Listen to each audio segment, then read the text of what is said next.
Across the water, across the deep blue ocean, under the open sky, all night, baby, I'm trying. All rise. Boy, I hear you from my dreams, hear you whisper across the sea. Keep you with me in my heart. You make it easier when life gets hard. Lucky I'm in love with my best friend. Lucky to have been where I have been. Lucky to be coming home again.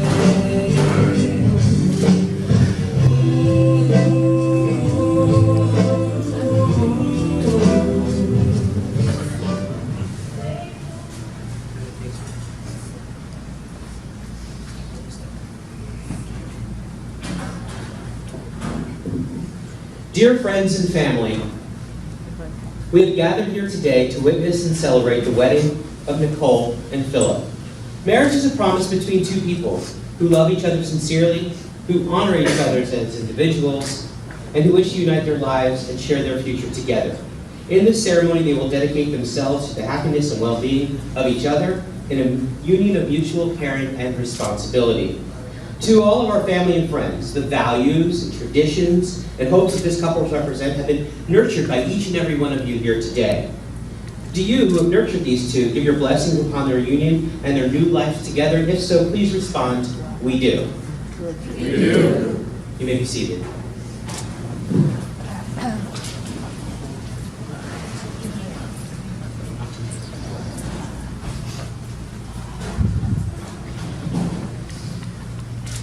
Nichole and Philip. Marriage is a supreme sharing, perhaps the greatest and most challenging adventure and the most intimate of all human relationships. It is a joyful uniting of a man and a woman whose care and affection and understanding have flowered into a deep and abiding love. Those who take these sacred vows have their lives blended together in a very special way. They're blended together into one. In such a marriage, a wedding ceremony is really the gateway for lives that have existed up until this very moment. Together you will create something new, something that's never been created before, your own marriage. A relationship that is private, that is precious, that is sacred, is truly unique, and it's as unique as the two of you. In this act, you will open yourselves to a fuller experience, an expression of the great, vast miracle called love. No ceremony can create your marriage. Only you can do that through love. Patience and dedication and perseverance is what binds that love together. A marriage is not strengthened just through love, but it's also made strong by talking and listening and trying to understand one another. It is made complete through helping and supporting and believing in each other. and learning to forgive and respect one another and trying to always understand. Take time to appreciate your differences. Learn to make the little things matter.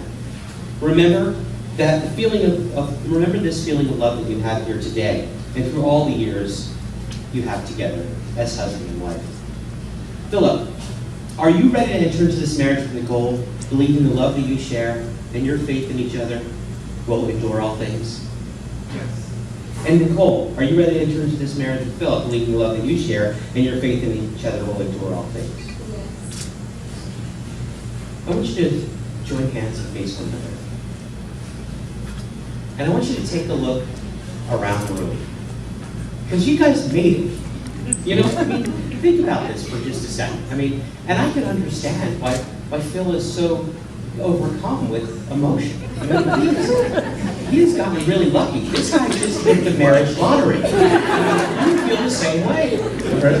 But the reality is it takes so long to find Mr. Right, Mrs. Right. You search and you search and you look and you look, and just when you think you're going to give up, and then all of a sudden, bam, it hits you.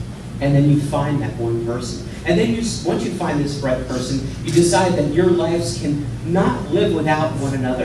And then all of a sudden you decide that's it. We've got to spend the rest of our lives together. So you put a ring on her finger, and next thing you know, comes the wedding planning. And you rush, all the way up until this very moment. And the reality is the time you spend getting to know each other is short. But the time you spend here on the altar is even shorter. I want you to look around here at your family and your friends. Look at those smiles, those people that are so excited and so happy for you. This is why you've shown up today. This is why they've shown up, because they love you and they care about you so much. And then your future will be long. But the reason you're really here is for each other. And I want you to look down at those hands that I'm holding right now. Because these are the hands of your best friend. They're young, they're strong, and they're full of love. They're holding yours on this wedding day, and they do so with a promise of love for each day, today, tomorrow, and forever.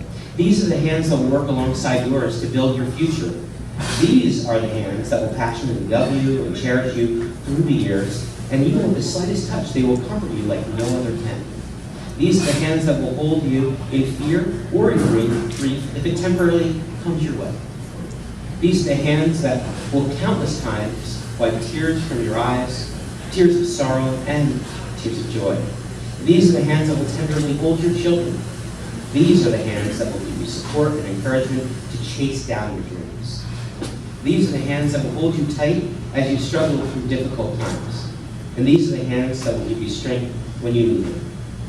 These are the hands that will lift your chin and brush your cheek and raise your face to look into the eyes that are filled with overwhelming love for you. And lastly, these are the hands that even when wrinkled and aged, they'll still be reaching for yours, still giving you the same unspoken tenderness with just a touch. No other human ties are more tender. No vows are more important than those you're about to take. Both of you come to this day with the realization that the contract of marriage is sacred, and so are all of its responsibilities and obligations. Philip, will you have Nichole to be your wedded wife? To share your life with her? And do you pledge that you will love her and tenderly care for her today and all the days of your lives? If so, please respond, I do. I do. Good choice.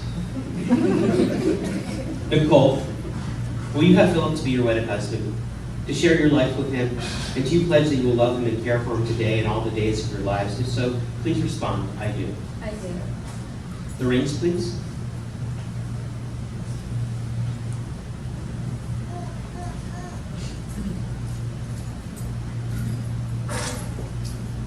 It is customary to exchange rings as a symbol of love. As your rings have no end, so shall your love have no end. The rings you give and receive this day are the symbols of the union you will enter together as husband and wife. Philip, place this ring on Nichole's finger, these rings on Nichole's finger, and repeat after me. Nichole, I give you these rings. Repeat after me.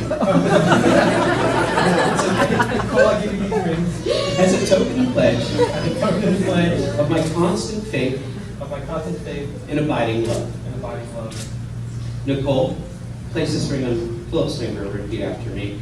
Philip, I give you this ring Philip, I give you this ring as a token and pledge as a token and pledge of my constant faith of my constant faith and abiding love. and abiding love. At this time, I would like to invite up Janae, our bride's sister, who would like to say the third special reading that she wrote personally for our bride and groom.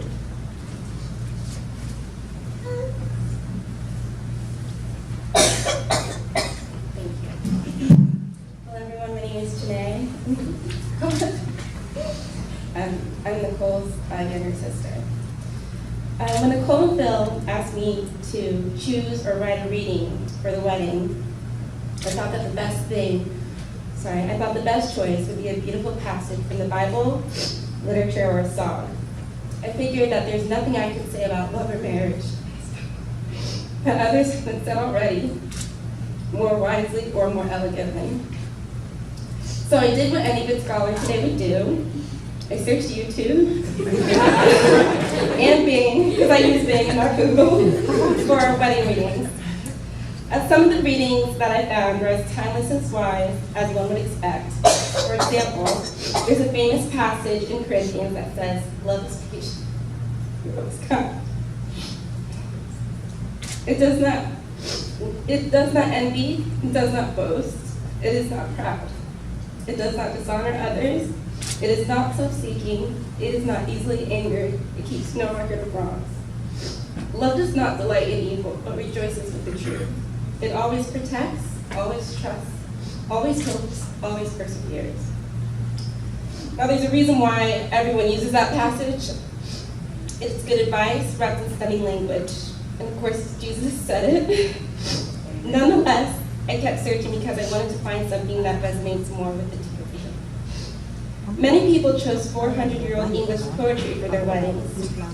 I'm not sure why, but it seems that the more these and thous a passage contains, the more likely it is to be used in weddings. Do thee and thou just sound incredibly romantic to us today? A lot of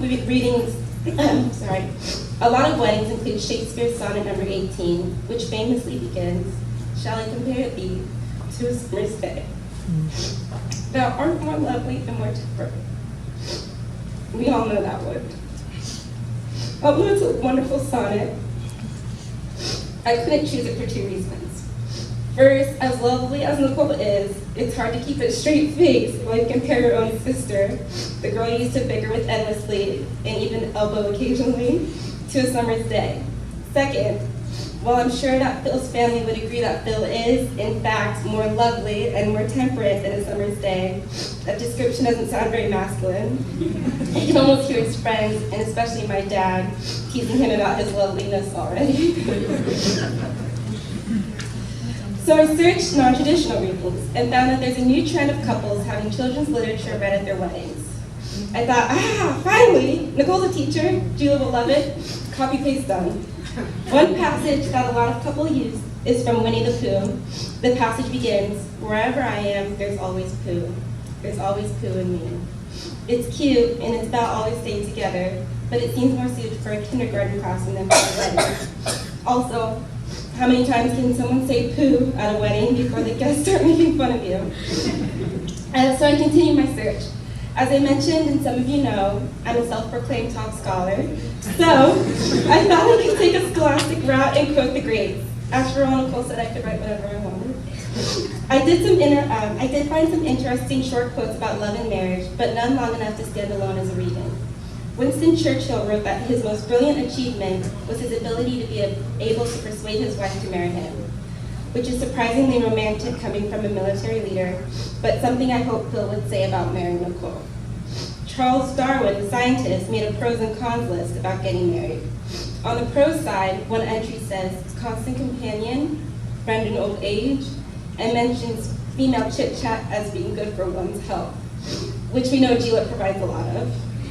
But while that's pretty funny, it's pretty unromantic. And later, Darwin compared the con of not being able to travel alone ever again to the unhappiness of a Negro slave. So next, Robert Fulghum wrote, "We're all a little weird, and life is a little weird. And when we find someone whose weirdness is compatible with ours, we join up with them and fall into mutually satisfying weirdness and call it love, true love." This one certainly seems more appropriate for Nichole and Phil than the these and thous of Shakespeare, but didn't quite hit home. One of my last efforts was to reference the themes in songs I know Nichole and Phil love, such as the resilience and rise carries through the rain, or love in JoJo's version of We. I get I can hardly speak. I can speak on Nichole's struggles of love and ultimately finding Phil. However, I wasn't sure how to weave in Phil's love of Gangnam Style. Oppa Gangnam Style! Ultimately, though, I realized that I couldn't choose one pre-written reading. It just felt wrong to choose a reading for Nichole and Phil's wedding that had been used at countless other weddings. Nichole and Phil are definitely originals. They deserve an original reading. So here it is. Most of you sitting out there know about, Most of you sitting out there know more about love and marriage than I ever will, or at least pretend to. I do know that in spite of what some of famous old readings say, it's impossible to perfectly define what love is or what marriage is or how to keep them strong. The definition is different for everyone. Nichole and Phil, this is your relationship, your wedding, your marriage, your life. You have the amazing good fortune to find one another, and now you get to define what love and marriage will mean to you. This will be one of the greatest tasks and greatest adventures. Your married life will be uniquely yours. No one else has ever had that particular life, and no one else ever will. Make it loving, make it honest, make it last. You's married now.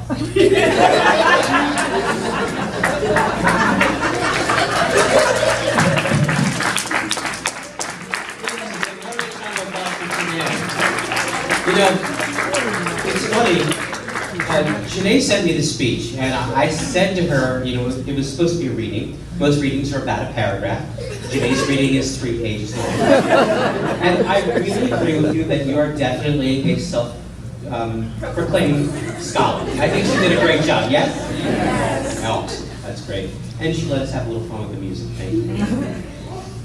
You know, I want you to hold hands and look at one another, look in each other's eyes. Nichole and Philip, we all here want every blessing and grace to be yours. May your love grow stronger with each passing year. May the sun bring you new energies by day and the moon softly restore you by night. May the rain wash away any worries that you might have, and may the breeze blow new strength into your being. And may you walk gently through the world to know all of its beauty. Because now you will feel no rain. You will shelter the other. Now you will feel no cold, for each of you will warm the other. Now you will feel no solitude, for each of you will accompany the other. You are now two people, but together you will lead one life. Go enter the days of your lives together, and may your days be long and good upon this earth. Nichole and Philip have consented to join their lives together in the bonds of matrimony. I've witnessed this before a family, of friends, and of course, a loving family that supports them. And Phil, when I see a groom tear up when I'm up here on the altar, it means a lot to me because I realize how much Nichole means to you. And Nichole, I know that Philip means the world to you as well. You both pledged your love and your loyalty to each other, and you've declared the same by the joining and the giving of rings. Therefore, I now pronounce that you are husband and wife. Philip, you may kiss your beautiful bride.